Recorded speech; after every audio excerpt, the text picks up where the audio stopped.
Vamos agora ao nosso último finalista dessa premiação de trabalho de formatura, o Carlos Viega de Roses. O trabalho se chama Application of Agent-Based Simulation to Analyze the Impact of Tax Policy on the Brazilian Soy Supply Chain.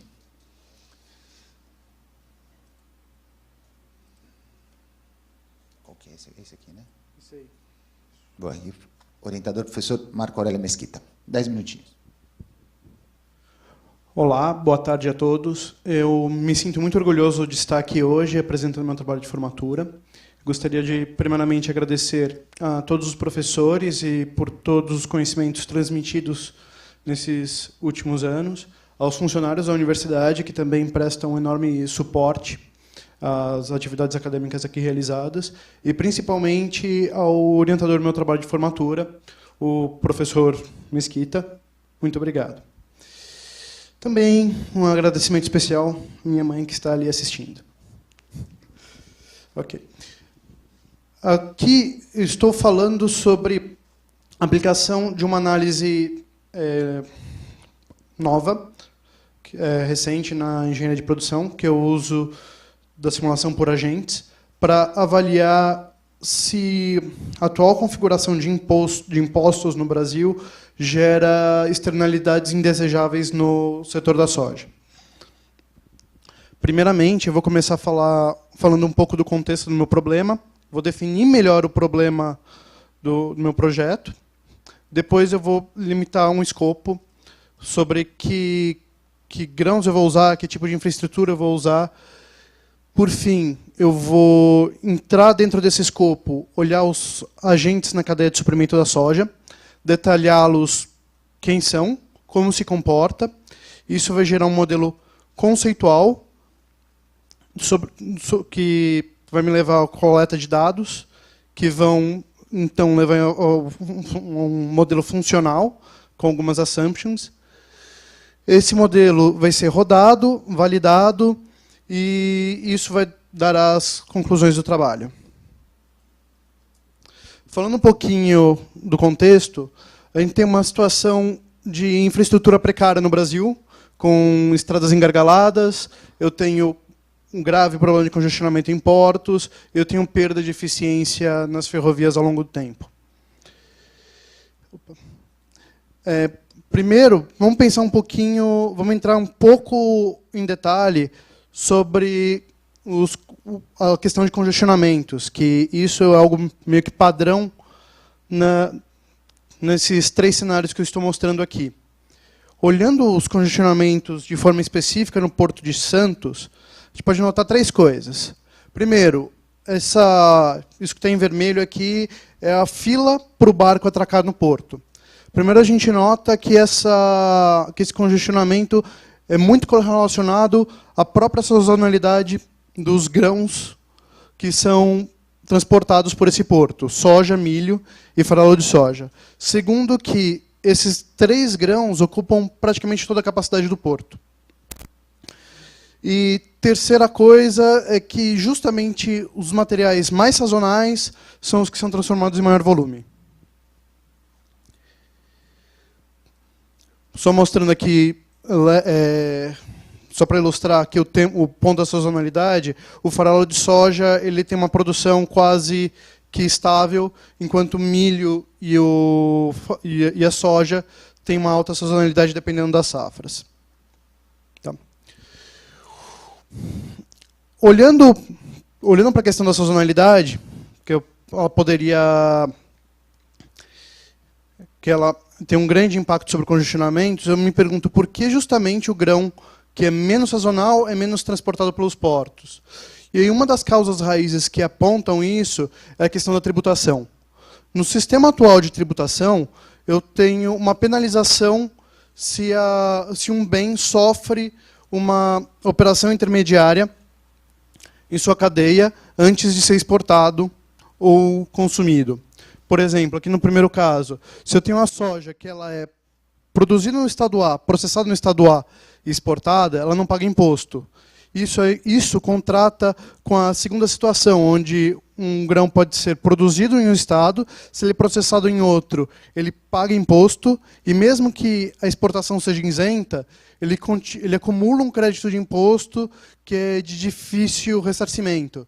Isso deixa a cadeia mais ineficiente, porque isso incentiva o não processamento dos grãos no estado diferente no que ele foi produzido. Isso termina por diminuir o processamento total dos grãos de soja no Brasil e aumenta a sazonalidade dos itens que são exportados. Agora que um pouco da questão foi delimitada, vamos olhar limitar um pouco o escopo do projeto. Dado que a infraestrutura é usada tanto por milho, soja e farelo de soja, no formato grão, é comum, eu vou usar isso como delimitador do meu escopo. Então, eu vou olhar para a soja em todos os momentos que ela está sob forma de grão, certo? Então, quando ela é processada e vira óleo, ela deixa de sair do meu escopo. Quando ela é transformada em farelo de soja e usada para alimentação animal, ela continua usando essa infraestrutura comum. E o mesmo se aplica para o milho, que, na grande maioria dos casos, é usado ou para consumo industrial e humano, ou alimentação animal, ou exportado. Agora vamos partir para a metodologia. A primeira coisa é procurar na literatura quem são os agentes presentes nestas cadeias de suplementos. Primeiro, tenho tanto para a soja quanto para o milho a figura do produtor, que ele colhe os grãos com uma certa sazonalidade. Esse produtor vai vender a sua produção para um distribuidor local, que ele vai pegar esse grão e avaliar onde é que ele tem maior perspectiva de lucro, vai avaliar os custos logísticos e vai mandar ou para um porto ou para um consumidor. No caso da soja, eu tenho um consumidor dual, que são a planta de processamento. Ela é dual porque ela também tem um papel de ser também um produtor do farelo de soja. Os consumidores finais acabam por sendo ou os portos ou um pouco de consumo humano / consumo para alimentação animal. Agora, entrando um pouco no comportamento, vamos pensar um pouco como é que esses agentes se comportam. O produtor, de uma maneira mais simples, ele colhe a soja, vende isso diretamente para o trader. O trader, o que ele vai fazer? Ele vai olhar para cada infraestrutura como ela está no momento.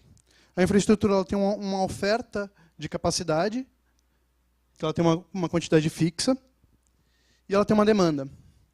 Se a demanda da infraestrutura é maior do que a sua capacidade, eu tenho um aumento de custo que é gerado pelo congestionamento. Isso seria, por exemplo, o tempo de fila que você tem que esperar antes de transportar o milho ou a soja pelo porto.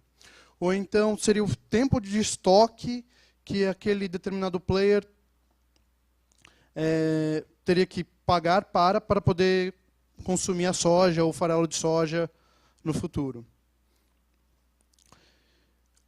Então, cada agente ele vai tentar simplesmente otimizar da perspectiva dele ou maximizar o retorno dele, baseando na situação atual da infraestrutura em termos de congestionamento e o custo de transporte. Porque se a infraestrutura estiver longe, não adianta ela estar vazia. Isso gera a configuração do modelo conceitual, onde eu tenho os produtores em cima, que eles vão mandar para um distribuidor, e o distribuidor vai avaliar rota a rota para ver qual consumidor ele vai transportar, vai levar o seu material. Pensando mais em termos de comportamento, eu tenho um produtor que ele vai pegar esse grão e transferir diretamente para o trader, provavelmente com algum lead time. Esse consumidor ele vai avaliar rota a rota quanto que o consumidor está pagando na ponta, subtrair disso o custo de transporte, logística, e aí ele vai direcionar o material dele para o ponto mais rentável. Nesse exemplo aqui, eu teria que o consumidor E provavelmente vai mandar, o trader E vai mandar para o consumidor D, porque se você fizer a conta do preço na ponta menos custo de transporte, o consumidor D apresentaria a maior margem. Agora, a pergunta é como é que o consumidor na ponta vai precificar o valor que ele estaria disposto a pagar por aquele material. Como eu tenho dois tipos de consumidores finais, tanto o porto quanto o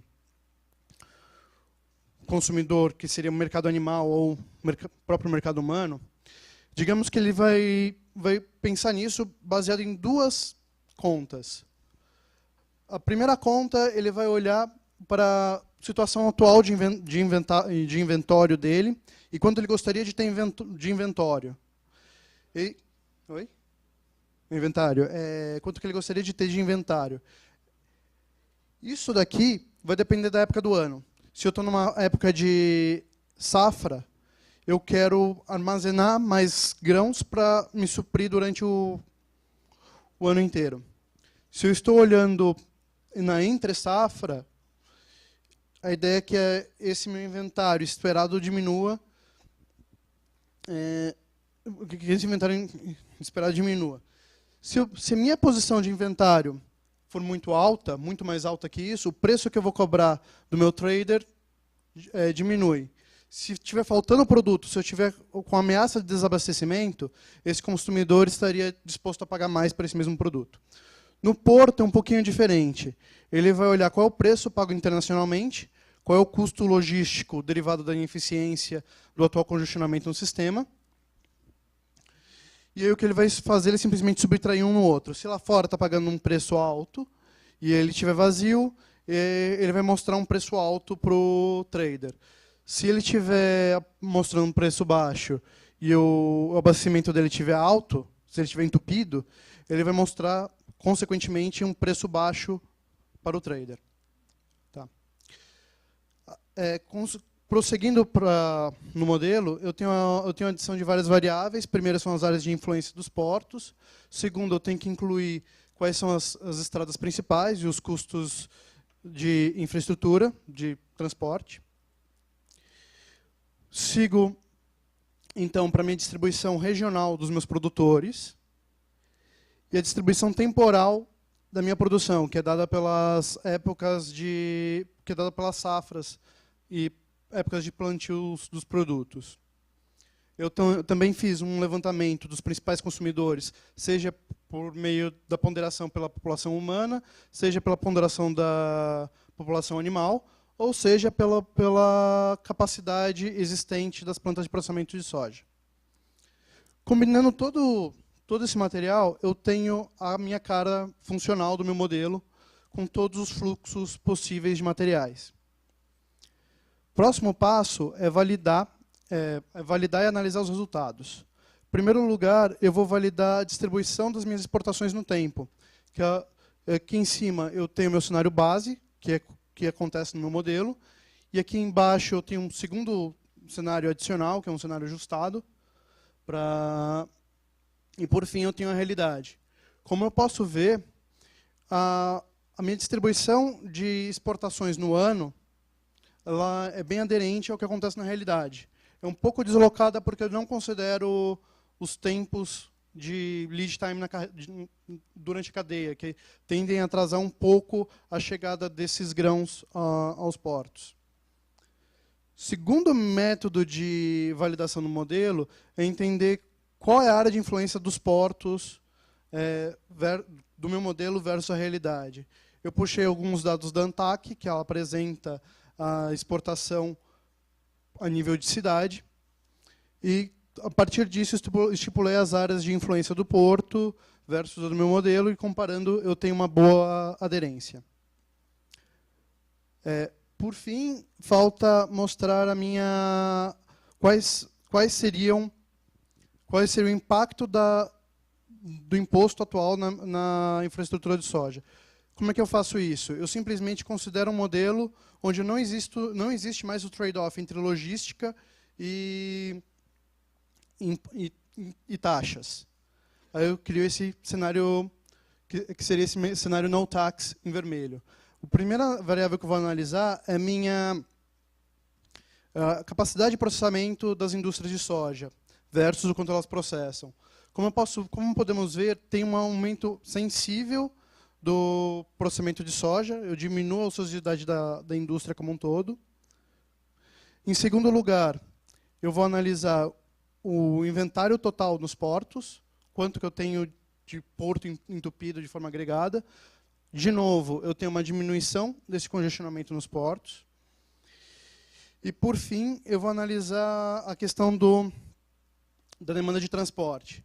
Como podemos ver aqui no gráfico, tanto no modelo ajustado para não ter a parte de tributação, quanto o cenário que seria o nosso cenário base, não tem muita diferença entre um e outro. Ou seja, isso ia fazer... Esse modelo mostra que a principal mudança não seria na circulação de grãos pelo Brasil, mas sim na boca dos portos. Então, resumindo as análises, nós temos que a tributação atual ela prejudica a cadeia de suprimento da soja basicamente em 2 pontos. Eu tenho maior congestionamento dos portos. 2, eu tenho uma subutilização das indústrias da soja. E eu acho que isso encerra a análise e uma demonstração do método. Muito obrigado pela atenção de vocês.